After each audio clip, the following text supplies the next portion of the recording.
Financially ಎಷ್ಟರ ಮಟ್ಟಿಗೆ stable ಇದ್ದಾರೆ ಧರ್ಮ ಅವರು ಅಂತ? ಅಪಾರ್ಟ್ ಫ್ರಮ್ ತಂದೆಯವರು ಮಾಡಿರುವಂತಹ ಆಸ್ತಿಪಾಸ್ತಿಯನ್ನು ಹೊರತುಪಡಿಸಿ ಯಾವ ರೀತಿ ನೀವು ಸ್ಟೇಬಲ್ ಇದ್ದೀರಾ ಅಂತ? 2009 ಐ ಥಿಂಕ್ ನವಗ್ರಹ ಸ್ಟಾರ್ಟ್ ಆದಾಗ ಐ ಥಿಂಕ್ ಲಾಸ್ಟ್ ನಮ್ಮ ತಂದೆಯವರು ಝೆನ್ ನನಗೆ ನವಗ್ರಹ ಟೈಮಲ್ಲಿ ಡಿಗ್ರಿ ಲಾಸ್ಟ್ ಎಂಡಲ್ಲಿ ಝೆನ್ ಗಾಡಿ ಕೊಡಿಸಿರ್ತಾರೆ. ಓಕೆ. ಅದಾದಮೇಲೆ ಐ ಥಿಂಕ್ ಸಿನಿಮಾ ಸ್ಟಾರ್ಟ್ ಆದಾಗ ಅದೇ ಗಾಡಿಯಲ್ಲಿ ಓಡಾಡ್ತೀನಿ. ಆ್ಯಂಡ್ ಅದಾದಮೇಲೆ ಐ ಥಿಂಕ್ ಎಲ್ಲೋ ಒಂದು ಕಡೆ ನಮ್ಮ ತಂದೆಯವ್ರಿಗೂ ಅನಿಸ್ತು ಮಾಡ್ತೇನೆ ಮಾಡಲಿ. ಸೊ ನಾನು ಎಲ್ಲೂ ಡಿಪೆಂಡೆನ್ಸಿ ಅಂತಂದಿಲ್ಲ. ಒಂದು I-20 ಅಂತ ತೊಗೊಂಡು ಅದಕ್ಕೆ ಡೌನ್ ಪೇಮೆಂಟ್ ಕೊಟ್ಟರು. ಆಮೇಲೆ EMI ಕಟ್ಕೊಳೋದೆ. ಸಫಾರಿ ಹಳೇದು ಒಂದು ಸಫಾರಿ ಸೆಕೆಂಡ್ ಹ್ಯಾಂಡ್ ತೊಗೊಂಡಿದ್ದೆ. ಸೊ ಅದಕ್ಕೆ ಹೆಲ್ಪ್ ಮಾಡಿದ್ರು. ಬಟ್ ಅದಕ್ಕೆ EMI ಕೊಟ್ಟೆ. ಆಮೇಲೆ ವಾಪಸ್ ಹೆಂಗೆ ಅವ್ರಿಗೆ ವಾಪಸ್ ಕೊಡಬೇಕು ಅಂತ ಇದು ಮಾಡಿದೆ. ತುಂಬ ಜವಾಬ್ದಾರಿಗಳು ಕೊಟ್ಟರು ನಮ್ಮ ತಂದೆ. ಎಲ್ಲೂ ಡಿಪೆಂಡೆನ್ಸಿ ಇಲ್ಲ. ನಮ್ಮ ಅಪ್ಪ ಹಿಂಗಿದೆ ಹಂಗಿದೆ. ಆಮೇಲೆ ಟು ಟೆಲ್ ಯು ಆನೆಸ್ಟ್ಲಿ ನಮ್ಮ ತಂದೆಯವರೆಲ್ಲ ಲೈಕ್ ಹೆಂಗಂದರೆ ಆ ಟೈಮಲ್ಲಿ JP ನಗರಲ್ಲಿ ದೊಡ್ಡ ನಮ್ಮದು ಒಂದು ಮನೆ ಇತ್ತು. ಸೊ ಆ ಟೈಮಲ್ಲಿ ಅವ್ರಿಗೆ ಏನಂದರೆ ಒಂದಿಷ್ಟು ರೆನ್ಯುಮರೇಷನ್, ಆ ಟೈಮಲ್ಲಿ ರೆನ್ಯುಮರೇಷನ್ ಗೊತ್ತು, ಒಂದಿಷ್ಟು ರೆನ್ಯುಮರೇಷನ್, ಒಂದಿಷ್ಟು ಸ್ಕೂಲ್ ಫೀಸು ಕರೆಕ್ಟಾಗಿ ಇಷ್ಟು ಇದು ನಮ್ಮ ಮನೆಗೆ ನಡೆಸೋಕೆ. ಇದು ಅವ್ರಿಗೆ ಇದ್ದಿದ್ದೇ ಆಸೆ. ಮಕ್ಳನ್ನ ಚೆನ್ನಾಗಿ ನೋಡ್ಕೊಬೇಕು, ಫ್ಯಾಮಿಲಿ ಚೆನ್ನಾಗಿರಬೇಕು, ನಂಗೆ ಎಷ್ಟು ಬೇಕೋ ಅಷ್ಟು. ಅವ್ರಿಗೊಂದು ಸ್ವಲ್ಪ ಕಾರ್ ಕ್ರೇಜ್ ಇತ್ತು. ಮಾರುತಿ 800 ಕಾಂಟಸ ಇದು ಅದು ಇದು ಇದೆಲ್ಲ ತೊಗೊಂಡು ಚೇಂಜ್ ಮಾಡೋದು ಅದೆಲ್ಲ ಇತ್ತು ಅವ್ರಿಗೆ. ಬಟ್ ಅವ್ರಿಗೆಲ್ಲೋ ಇಲ್ಲೊಂದು ಕಾಂಪ್ಲೆಕ್ಸ್ ಮಾಡಬೇಕು, ಇಲ್ಲೊಂದು 10 ಎಕರೆ ತೊಗೊಂಡ್ಬಿಡ್ಬೇಕು, ಇಲ್ಲೊಂದು ಸೈಟ್ ಮಾಡಬೇಕು ಅಂತ ಅವ್ರಿಗೆ ಇರಲೇ ಇಲ್ಲ. ಅದು ಬಂದೇ ಇಲ್ಲ ಅವ್ರಿಗೆ. ಸೊ ಅದೇನಂದರೆ ಆಮೇಲೆ ಮಕ್ಳಿಗೆ ಒಂದು ಜರ್ನಿ. ನಮ್ಮ ಅಕ್ಕನೂ ಅಷ್ಟೇ. ಇವಾಗ today she's HR in big company, simple HR, she's HR head. ಆಮೇಲೆ ನಮ್ಮ ಭಾವನೂ ಅಷ್ಟೇ, ಆಲ್ ಸೆಲ್ಫ್ ಮೇಡ್. ಇವಾಗ ನಾನು ಅಷ್ಟೇ. ನನ್ನ ಸಫಾರಿ ಕೊಟ್ಟಾದ್ಮೇಲೆ ಡೈರೆಕ್ಟ್ Audi A4ಗೆ ಕೈ ಹಾಕ್ತೀನಿ. ಓಕೆ. ಸೊ ನಮ್ಮ ತಂದೆಯವರು ಒಂದೇ ಹೇಳ್ತಾರೆ, ನಮಗೆ ಬೇಕಾ ಇವನಿಗೆ ಇದೆಲ್ಲ ಅಂತ. ಬಟ್ ನಮಗೆ ಹುಚ್ಚು, ಕ್ರೇಜು. ಅಂದರೆ ತೋರಿಸ್ಕೊಬೇಕು, ಶೋ ಆಫ್ ಮಾಡಬೇಕಂತಲ್ಲ, ಕಾರ್ ಕ್ರೇಜು ಚಿಕ್ಕ ವಯಸ್ಸಿಂದನೂ ಅದು ಹುಚ್ಚು. ಅದೊಂದು ಆಮೇಲೆ ಹೋಗ್ತಾ ಬೆಳೀತಾ ಅದು ತಂದೆಯವ್ರನ್ನ ನೋಡಿ ಕನ್ವರ್ಟ್ ಆಯಿತು. ಆಮೇಲೆ ನವಗ್ರಹ ಆಗ್ತಿದ್ದಂಗೆ ದರ್ಶನ್ ಸರ್ನ ನೋಡಿ ಅದಿನ್ನೂ ಹುಚ್ಚು ಶುರು ಆಯಿತು. ಅವ್ರ ಕಾರ್ ಕಲೆಕ್ಷನ್, ಅವ್ರ ಕ್ರೇಜ್ ನೋಡಿ. ಸೊ ಎಲ್ಲೋ ಒಂದು ಕಡೆ ಇದೆಲ್ಲ ಇದ್ದಾಗ ಒಂದು ಡೈರೆಕ್ಟಾಗಿ ಒಂದು Audi A4ಗೆ ಕೈ ಹಾಕ್ತೀನಿ. ಡೌನ್ ಪೇಮೆಂಟ್ ಹೆಂಗೋ ಅದು ಇದು ಸಿನಿಮಾ ಪೇಮೆಂಟ್ ಎಲ್ಲ ತೊಗೊಂಡು ಮಾಡಿ ಅಡ್ವಾನ್ಸ್ಗಳು ತೊಗೊಂಡು ಒಂದು ಇದು ಕೊಡ್ತೀನಿ. ನಾನು ಲೋನ್ ತೊಗೊತೀನಿ. ಕೋವಿಡ್ ಬರುತ್ತೆ. ಕೋವಿಡ್ ಟೈಮಲ್ಲಿ ಏನೋ ಒಂದು ಆಲ್ಮೋಸ್ಟ್ 1 or 2 years 1 year ಸರಿ ಹೊಡ್ತಾ ಬಿತ್ತು.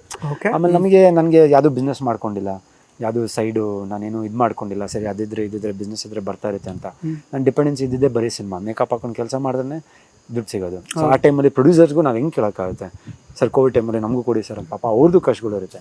ಸೊ ಎಲ್ಲೋ ಆ ಟೈಮ್ ಬಂದಾಗ ಎಲ್ಲೋ ಒಂದು ಕಡೆ ಅದನ್ನು ಕೊಟ್ಟೆ. ಅದೇನೇನೋ ನೋ ಪ್ರಾಬ್ಲಮ್, ನಾನು ಕಷ್ಟಪಟ್ಟು ತೊಗೊಂಡಿರೋದು, ನೋ ಪ್ರಾಬ್ಲಮ್ ಕೊಡೋಣ, ಇನ್ನೊಂದು ತೊಗೊಳೋಣ ಲೈಫಲ್ಲಿ ಮುಂದಕ್ಕಿದ್ದೆ. ಸೊ ಐ ನೆವರ್ ಎಲ್ಲೂ ಕುಗ್ಲಿಲ್ಲ. ನನ್ನ ತಂದೆಯವರು ಒಂದೇ ಹೇಳಿದೆ, ನನಗೇನು ಕೇಳಬೇಡ, ನೀನು ಬ್ಯಾಂಕ್ ಲೋನ್ ತೊಗೊಂಡೆಪ್ಪ, ನಿಂಗೆ ಒಂದೇ ಮನೆಯದು ಒಂದು ಎಲೆಕ್ಟ್ರಿಸಿಟಿ ಬಿಲ್ ಒಂದು ಕೊಡಿ ಅಷ್ಟೇ ಕೇಳ್ತಾ ಇರೋದು. ನಾನು ಒಂದು ಎಲೆಕ್ಟ್ರಿಸಿಟಿ ಬಿಲ್ ಕೊಡಿ, ನಾನು ಹೋಗಿ ಗಾಡಿ ನಾನು ಇದು ಮಾಡ್ತೀನಿ, ಅಂದರೆ ಲೋನ್ಗೆ ಅಪ್ಲೈ ಮಾಡೋಕ್ಕೆಲ್ಲ. ಅದಾದಮೇಲೆ ಒಂದು ಸ್ಪೋರ್ಟ್ಸ್ ಬೈಕ್ ತೊಗೊಂಡೆ, ಅದನ್ನು ಇಟ್ಕೊಂಡೆ, ಅದನ್ನು ಕೊಟ್ಟೆ, ಮಾಡಿದೆ, ಇನ್ನೊಂದು ತೊಗೊಂಡೆ. ಸೊ ಆಲ್ ಲೈಕ್ ನನಗೇನೇನು ಆಸೆಗಳಿದೆ ಎಲ್ಲ ಸ್ವಂತವಾಗಿ ಮಾಡ್ಕೊಂಡು ಪ್ಲಸ್ ಮನೆಗೆ ಮಂತ್ಲಿ ನಮ್ಮ ತಂದೆ ತಾಯಿಗೆ ಅದೇನು ಬೇಕೋ ಅದನ್ನು ಜವಾಬ್ದಾರಿ ತೊಗೊಂಡು ನೀಟಾಗಿ ಅವ್ರಿಗೆ ಮಂತ್ಲಿ ಅದೇನು ಸಲ್ಲಿಸಬೇಕೋ ಅದನ್ನು ತುಂಬ ಹೆಮ್ಮೆಯಿಂದ like I tell my parents. ಆಮೇಲೆ ಅವ್ರಿಗೂ ಗೊತ್ತು. ಬರೀ ಒಂದು ನಮ್ಮ ತಂದೆಯವರು ಈಕೋ ಸ್ಪೋರ್ಟ್ ಓಡಿಸ್ತಿದ್ರು. ಅವರು ಗೇರ್ ಗಾಡಿ ಅದು. ಸೊ ಐ ಮೀನ್ ಕ್ಲಚ್ ಹೊಡೆದು ಪಾಪ ಅವ್ರಿಗೂ ಕಾಲು ನೋವು ಬರ್ತಿತ್ತು. ನಾನೇ ಫೋರ್ಸ್ ಮಾಡಿ ಮಾಡಿಸ್ದೆ, ಮಾರಿ ಬೇಡ ಇನ್ನೆಷ್ಟು ನಿಮ್ಮ ಪಾಪ ಕಾಲು ಕರ್ಕೊಂಡೋದೆ ಸೀದಾ I-20 ಸ್ಪೋರ್ಟ್ಸ್ ಶೋರೂಮಿಗೆ ಕರ್ಕೊಂಡೋದೆ. ಅದನ್ನು Sadguru Ayurveda gram flour soap, ನನ್ನ ಬ್ಯೂಟಿ ಪಾರ್ಟ್ನರ್. ಪರಿಶುದ್ಧ ಕಡಲೆ ಹಿಟ್ಟಿನಿಂದ ತಯಾರಾಗಿದೆ. Sadguru Ayurveda gram flour soap. You want believe ಅವ್ರಿಗೆ ಎಂಥ ಫೀಲಿಂಗ್ ಅಂದರೆ, ಮಗ ಏನೋ ಬಂದ್ಬಿಟ್ಟು ಒಂದು ಬೆಂಚ್ ಕೊಡ್ಸಾರೋ ಫೀಲಿಂಗಲ್ಲಿದ್ದರು ಅವರು. ಅದ್ವೈ ಶೋರೂಮಲ್ಲಿ ಹೋಗ್ಬಿಟ್ಟು ಅವ್ರು ನಿಂತ್ಕೊಂಡು ಮ್ಯಾನೇಜರಿಂದ ಹಿಡಿದು ಪ್ರೆಸಿಡೆಂಟ್ ಯಾರು ಇರ್ತಾರೋ ಅಲ್ಲಿರೋ ಪ್ರತಿಯೊಬ್ಬರಿಗೂ, ಸರ್ ಮಗ is bought me this car sir, ನಮ್ಮ ಮಗ ಇಷ್ಟು ಕೊಡೋದು ಸರ್ ಅಂತ.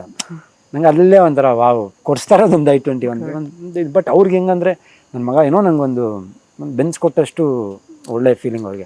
ಸೊ ಆ ನಿಟ್ಟಲ್ಲಿ I think very self made. ನನಗೆ ಅದ್ರ ಮೇಲೂ ಡಿಪೆಂಡ್ ಆಗಿಲ್ಲ. ನಮ್ಮ ತಂದೆಯವ್ರನ್ನ ಇದು ಬಂದುಬಿಡುತ್ತೆ ಅದು ಬಂತೆ, ಆಮೇಲೆ ಅದು ನಾನು ಎಕ್ಸ್ಪೆಕ್ಟ್ ಮಾಡೋದು ತಪ್ಪು. ಒಂದು ಸ್ವಂತ ಮನೆ ಅಂತ ಅಂದಿದೆ, ಸಾಕು, ದೇವ್ರು ಕೊಟ್ಟಿದ್ದಾರೆ, ಅದು ತುಂಬ ಖುಷಿಯಾಗಿದ್ದೀವಿ, ಆರಾಮಾಗಿದ್ದೀವಿ. ನನಗೆ ಆಸೆ ಮುಂದೆ ಮಾಡಬೇಕು ಅಂತ. ಹೌದು, ಒಂದು ಸೈಟ್ ತೊಗೊಬೇಕು, ಎಲ್ಲ ಒಂದು ಇದು ಕಟ್ಸ್ಕೊಬೇಕು, ಇಲ್ಲ ಏನೋ ಒಂದು ಮಾಡಬೇಕು, ಒಂದಕ್ಕೆ ಏನೋ ತೋಟದ ಇದು ಮಾಡಬೇಕು, ಅದಿದೆ, ಅದು 100% ಇದೆ, ಅದು ಮಾಡೇ ಮಾಡ್ತೀನಿ. ಒಂದು ಗೋಲ್ಡನ್ ಪೀರಿಯಡ್. ಐ ಥಿಂಕ್ ಒಬ್ಬೊಬ್ಬರಿಗೆ ಲೈಫ್ ಅಟ್ 25-30 ಸ್ಟಾರ್ಟ್ ಆಗ್ಬಿಡುತ್ತೆ, ಒಬ್ಬೊಬ್ಬರಿಗೆ ಲೇಟಾಗಿ ಸ್ಟಾರ್ಟ್ ಆಗುತ್ತೆ. I take that example. ಎಲ್ಲೋ ಒಂದು ಕಡೆ ನನಗೆ ಇವಾಗ ಸ್ಟಾರ್ಟ್ ಆಗುತ್ತೆ. In next 20 years I want to see a beautiful fruitful life. 40 to 60 no problem. ಒಬ್ಬೊಬ್ರು 25 ಸ್ಟಾರ್ಟ್ ಮಾಡಿ 50ಗೆ ಎಕ್ಸಾಸ್ಟ್ ಆಗ್ಬಿಡುತ್ತೆ. 40ಗೆ ಸಾಕಪ್ಪ ಎಲ್ಲ ಮಾಡ್ಬಿಡಿದ್ದೀನಿ. Everybody's timing is different. Peak ಅಂತ ಹೊಡೆಯೋದು ಮೋಸ್ಟ್ಲಿ 40 to 50 ಸುಮಾರು ಜನ ಪೀಕಿಗೆ ಬಂದಿದ್ದಾರೆ. ಸೊ ನನಗೆಲ್ಲ ಒಂದು ಕಡೆ ಈ 10 years ಒಂದು golden period of my life. ಇದನ್ನ ಕನ್ವರ್ಟ್ ಮಾಡ್ಕೊಂಡು ಮದುವೆ ಆಗಿರ್ಬೋದು, ಮದುವೆ ಮಾಡ್ಕೊಳೋದಾಗಿರ್ಬೋದು, ಒಂದು ಲೈಫ್ ಸೆಟಲ್ ಆಗುವಂಥದ್ದು ಒಂದು ಮಾಡ್ಕೊಳೋದಾಗಿರ್ಬೋದು.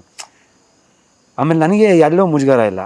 ನಾನು ತೊಗೊಂಡಿದ್ದು ನನ್ನ ಕಷ್ಟಕ್ಕೆ ಆಗಿಲ್ಲ, ಓಕೆ ನೋ ಪ್ರಾಬ್ಲಮ್, ಕೊಡು, ಏನಾದರೂ ಒಂದು ಮಾಡೋಣ ಲೈಫಲ್ಲಿ ಮುಂದಕ್ಕೆ. ಏನು ಸತ್ಯ ತೊಗೊಳೋದೇ ಇಲ್ಲ ಅಂತಲ್ಲ, ತೊಗೊಳ್ತೀನಿ 100%. ಏನು ಅಂದ್ಕೊಂಡು ಮಾಡ್ತೀನಿ. ಇನ್ನೊಂದು ಗಾಡಿ ತೊಗೊಂಡೆ, ಟಾಟಾ ಹ್ಯಾರಿಯರ್ ತೊಗೊಂಡೆ, ಬ್ಯೂಟಿಫುಲ್ಲಾಗಿ ಓಡಾಡಿಸ್ತೀನಿ ಎಲ್ಲ ಕಡೆ. ನಂದೇ ಸ್ವಂತದಲ್ಲಿ ನಾನು ಮಾಡಿಕೊಂಡು ಅದು ಇದೆಯಲ್ಲ ಆ ಫೀಲಿಂಗು, ನಮ್ಮದು EMI ಕಟ್ಟೋದು ನಮ್ಮದೇ.